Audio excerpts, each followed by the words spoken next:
तो छात्रों, आज हम पढ़ेंगे एक नया पाठ।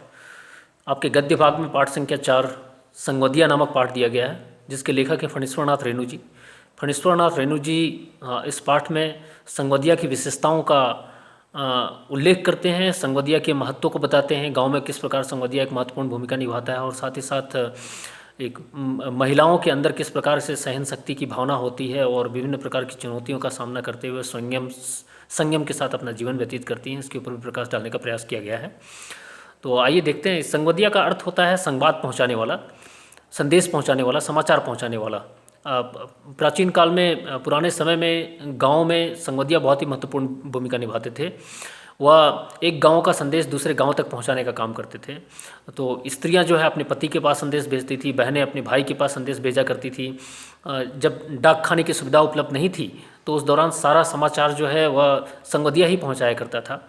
परंतु अब जब डाक खाने आ चुके हैं तो संगवदिया का महत्व धीरे धीरे खत्म हो चुका है गाँव से। अब संगवदिया के ऊपर लोग निर्भर नहीं रहते हैं, बल्कि डाक खाने का सहारा लेते हैं और जल्दी से जल्दी समाचार जो है पत्र के माध्यम से बहुत ही आसानी से एक स्थान से दूसरे स्थान तक पहुंच जाता है। तो संगवदिया ऐसे ही खाली बैठा हुआ है, तब तक अचानक उसे खबर मिलती है कि उसे बड़े घर में बुलाया गया है। बड़े घर में जो बड़ी बहुरिया है, बड़ी बहू है, उसने संदेश भिजवाया है और उसको बुलवाया है। वह बड़े घर में जाता है और बड़े घर में बाहर खड़े होकर वह सोचने लगता है, विचार करने लगता है कि आज के ज़माने में जहाँ डाक खाने की सुविधा उपलब्ध है वहाँ उसे क्यों बुलाया गया है। ज़रूर कोई ना कोई बहुत ही गुप्त समाचार होगा, गोपनीय समाचार होगा, जिसको पहुँचाने के लिए उसे बुलाया गया होगा। वह अंदर दाखिल होता है और सारे नज़ारों को देख करके अनुमान लगा लेता है कि यहाँ की परिस्थिति बहुत ही ख़राब है, क्योंकि बड़े भाई साहब गुजर चुके हैं और बड़े भाई साहब के गुजरने के पश्चात बड़ी बहुरिया अकेली पड़ गई है। उसके जो 3 देवर हैं, वह देवर शहर में जाकर बसे हुए हैं अपने परिवार के साथ। वो बहुत ही ऐशो आराम से अपनी ज़िंदगी बिता रहे हैं और वह गर्मियों की छुट्टी के दौरान आते हैं, आकर के जितना खेत में फसल होता है अपना हिस्सा लेके चले जाते हैं और बड़ी बहुरिया बेचारी अकेली पड़ी रहती है। पूरा घर जो है उसके जिम्मेदारी में है। तो संगवदिया अभी बात करना ही चाहता है बड़ी बहुरिया के साथ, तब तक वो देखता है कि वहाँ मोदियाइन बैठी हुई है। मोदियाइन अर्थात गांव की एक सब्जी बेचने वाली औरत है, जो कि वहाँ बैठी हुई है और बहुरिया से अपना पुराना हिसाब किताब चुकता करने को कह रही है। वो कह रही है कि पुराने उधार जो है वह मुझे जल्दी दे दो। उधार का पैसा खाने में अच्छा लगता है परंतु देने में नानी मरने लगती है। इस प्रकार की वो बातें सुना रही है और बड़ी बहुरिया की आर्थिक स्थिति बहुत ही ख़राब है, उसके पास पैसे हैं नहीं बिल्कुल। वह अनाप शनाप सुनाने लगती है। संगवदिया सोचता है कि जब तक ये जाएगी नहीं तब तक मैं बात आगे नहीं कर पाऊँगा। तो संगवदिया जो है वह बड़ी बहुरिया का इंतज़ार करने लगता है कि वह कब मोदियाइन को यहाँ से भेजेगी। तब तक मोदियाइन, वह देखता है कि मोदियाइन जाने वाली नहीं है, तो वह स्वयं मोदियाइन को छेड़ने लगता है, उसको जल्द से जल्द वहाँ से भगाने के लिए। मोदियाइन को वह काबुली के नाम से छेड़ने लगता है।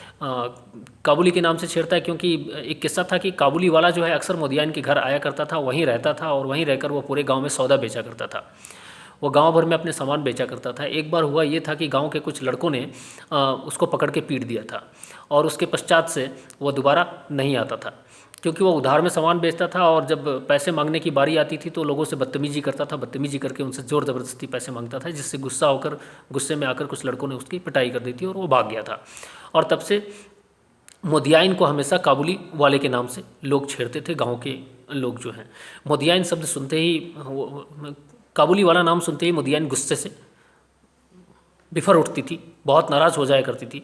उसने अनाप शनाप सुनाना शुरू कर दिया संगवदिया को और फिर वह गुस्से से वहाँ से चली गई। उसके जाने के पश्चात बहुरिया ने अपना समाचार सुनाया और बहुरिया रोने लगी, बहुत दुख से रोने लगी और रोते हुए उसने संवाद कहा कि तुम मेरे घर जाओ और मेरी माँ को कहना कि वह मेरे भाई को जल्दी से जल्दी भेजे और वो लोग मुझे यहाँ से लेकर जाएं। मैं यहाँ नहीं रह पाऊँगी, यहाँ मैं किसके लिए रहूँ? कितने दिनों तक मैं बथुआ साग खा खा कर अपना पेट पालूँगी, भूखी रहूँगी, पानी पी पी कर कब तक मैं अपने भूख और प्यास मिटाऊँगी? घर की हालत बहुत ही ख़राब है, अब मुझसे यहाँ नहीं रहा जाता है। तुम किसी भी तरह से मेरे माँ से कहना कि वो भाई को भेजे और यहाँ से वो मुझे लेकर जाएं, नहीं तो मैं किसी दिन गले में घड़ा बांध करके और पोखरे में कूद जाऊँगी, अपनी जान दे दूँगी। इस तरह से रोते वो कहती है। रोता हुआ चेहरा देखकर संवदिया बहुत दुखी हो जाता है और दुखी होकर वह कहता है, आश्वासन देता है कि आप चिंता न करें, मैं ज़रूर आपका संदेश लेकर जाऊंगा। वह उसको 5 रुपए का नोट देती है और कहती है कि 5 रुपए का नोट ही मेरे पास है, ये रास्ते के खर्च के लिए मैं दे रही हूँ। परंतु वह नोट लेता नहीं है, वो कहता है कि नोट की आवश्यकता नहीं है, मैं खर्चा निकाल लूँगा। जबकि उसके पास भी बहुत ही कम पैसे हैं, वह खुद भी आर्थिक संकट से गुजर रहा है, उसका भी कोई काम धंधा नहीं है, वो भी बेकार पड़ा हुआ है। लेकिन वो बड़ी बहुरिया की हालत देखते हुए, गरीबी देखते हुए उससे पैसे नहीं लेता है और वह चल पड़ता है। यहाँ संवदिया के बारे में खास तौर पे बहुत सारी बातें बताई गई हैं। गांव के लोग ये मानते हैं कि संवदिया वो होता है जो कि निठल्ला होता है, कामचोर होता है, जिसे काम करना पसंद नहीं है, जो बैठकर खाना जानता है, जो औरतों की गुलामी करता है, औरतों की छोटी छोटी बातों को सुन करके नशे में आ जाता है। इस तरह के लोग ये संवदिया बनते हैं, ऐसा गाँव वालों की अवधारणा है, सोच है। वास्तव में संवदिया का बहुत ही महत्व है गाँव में। संवदिया भगवान के घर से आदमी बन करके आता है। संवदिया की महत्वपूर्ण भूमिका ये होती है कि वह संदेश को या संवाद को एकदम सही समय पर पहुंचाने का काम करता है। वह संदेश को गोपनीय रखता है, सेक्रेट रखता है, और गोपनीय रखते हुए, गुप्त रखते हुए जिस सुर में और जिस ध्वनि में संवाद को कहा गया है, जिस भावों के साथ कहा गया है, जिस इमोशंस के साथ कहा गया है, उसी भाव, सुर और ध्वनि के साथ वो संदेश को सुनाने का काम करता है। तो संवदिया बन पाना इतना आसान काम नहीं है। ये सारी चीज़ें बताई गई हैं। फिर संवदिया वहाँ से निकल पड़ता है, निकल कर वो ट्रेन में बैठता है और ट्रेन में बैठकर कटिहार पहुँचता है। कटिहार पहुँचने के पश्चात, कटिहार के बाद उतर कर फिर दूसरे ट्रेन में पहुंचता है और दूसरी ट्रेन से वह थाना बीहपुर पहुंचता है। थाना बीहपुर में उतरता है। रास्ते भर वह बहुरिया की बातों को ही सोचता रहता है। वह सोचता है कि माँ से वह जाकर कहेगा कैसे कि उसकी बेटी की हालत बहुत ही ख़राब है, वह बहुत ही दुखी है, निराश है, खाने बिना तरस रही है और तड़प रही है। इन बातों के विषय में वो सोचता है और विचार करता रहता है। तब तक वो थाना बीहपुर स्टेशन से पैदल उतरते हुए गांव पहुंच जाता है। गांव के लोग उसे देखते हैं और पहचान लेते हैं और कहते हैं कि अरे जलालगढ़ का संवदिया बहुत दिनों बाद आया हुआ है। फिर वो बड़ी बहुरिया के घर पहुंचता है, बड़ी बहुरिया के माँ से मिलता है, माँ से मुलाकातें करता है, बातचीत करता है और उसको खाने के लिए हर प्रकार के पकवान दिए जाते हैं, परंतु वह नहीं खाता है। वह सोचने लगता है कि मैं यहाँ बड़ी बहुरिया के घर में आकर इतने अच्छे अच्छे पकवान खाऊं और बड़ी बहुरिया वहाँ बथुआ का साग खाए, ऐसे खाली पेट रहे, ये उसको शोभा नहीं देता है। वह खा नहीं पाता है, वह भूखा ही सो जाता है। और सुबह उठकर फिर वह सोचता है कि सुबह उठकर मैं बड़ी बहुरिया की माँ को सारा समाचार सुना दूंगा और कह दूंगा कि बड़ी बहुरिया किस हालत में है, आप जल्द से जल्द अपने बेटे को भेजिए और उसको मंगवा लीजिए। फिर वह जब सुबह उठता है तो संदेश सुना नहीं पाता है। वह सोचता है कि मैं किस मुंह से ये संदेश सुनाऊं। अगर माँ सुनेगी ऐसी बातें तो माँ के ऊपर क्या गुजरेगा, माँ क्या सोचेगी, उस गांव के बारे में क्या सोचेगी जिस गांव में उसने अपनी बेटी का विवाह किया है, और माँ के दिल को कितना चोट पहुंचेगा। ये सारी बातें सोच करके वह संदेश सुनाता नहीं है।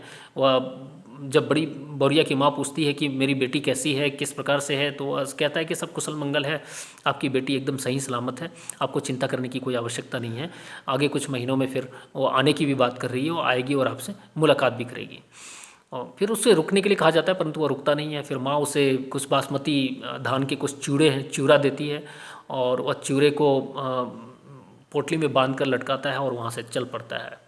और रास्ते भर बड़ी बहुरिया की बातों को ही सोचता रहता है। फिर वह सोचता है कि वहाँ जाकर बड़ी बहुरिया से वो क्या कहेगा, संदेश तो उसने सुनाया नहीं, बड़ी बहुरिया क्या सोचेगी, इस बात को वह सोचने लगता है। फिर उसके पास वापस जाने के लिए पैसे तक नहीं है हाथ में। यहाँ तक कि बड़ी बहुरिया के घर वाले उसको पैसे दे रहे थे, परंतु उसने पैसा नहीं लिया। वो अपनी गरीबी दिखाना नहीं चाहता था। वो यह दिखाना नहीं चाहता था कि बड़ी बहुरिया बहुत ही संकट में है या मुसीबत में है, कष्ट भोग रही है। वो पैसे लिए बगैर वहाँ से निकल जाता है। वह कटिहार तक तो ट्रेन से पहुंचता है। कटिहार से आगे का सफ़र करने के लिए उसके पास पैसे नहीं हैं। वह वहाँ से पैदल निकल पड़ता है। 20 कोस लगभग दूरी है और बहुत ज़्यादा उसको पैदल चलना पड़ता है। पैदल चलते चलते उसकी हालत ख़राब हो जाती है। वह और जलालगढ़ गांव बड़ी बहुरिया के घर पहुंचते पहुंचते वो बेहोश हो चुका होता है और बिस्तर पे लेटा हुआ रहता है। सामने आंखें खोलता है, बड़ी बहुरिया उसको उठाती है तो वह देखता है और फिर होश में आता है। फिर बातें होती है। वो कहता है कि बड़ी बहुरिया मुझे माफ़ करना, मुझे क्षमा करना, मुझसे बहुत बड़ी गलती हो गई, मुझसे भूल हो गई, मैंने संदेश आपकी माँ को नहीं बताया। मैं सोच रहा था कि मैं संदेश किस तरह से वहाँ बताऊँगा, आपकी माँ के दिल के ऊपर क्या गुजरेगा। मैं यह संकल्प लेता हूँ, यह प्रतिज्ञा करता हूँ कि आज से मैं बेकार नहीं बैठूँगा। आप इस गांव की लक्ष्मी हैं, आप मेरी माता समान हैं। मैं आपका बेटा बनकर आपकी सेवा करूंगा, आपकी हर ज़रूरत को पूरा करूंगा। आपको चिंता करने की आवश्यकता बिल्कुल भी नहीं है। आज के बाद आपकी जिम्मेदारी मेरी है, मैं खूब मेहनत करूँगा। इस तरह से वो आश्वासन देता है। बड़ी बहुरिया मन ही मन सोचती है कि अच्छा ही हुआ, बेहतर ही हुआ कि माँ के पास इस तरह का समाचार नहीं पहुँचाया गया, नहीं तो मेरी माँ क्या सोचती, वो भी खुश होती है। और फिर आगे इस तरह से कहानी समाप्त हो जाती है। और आगे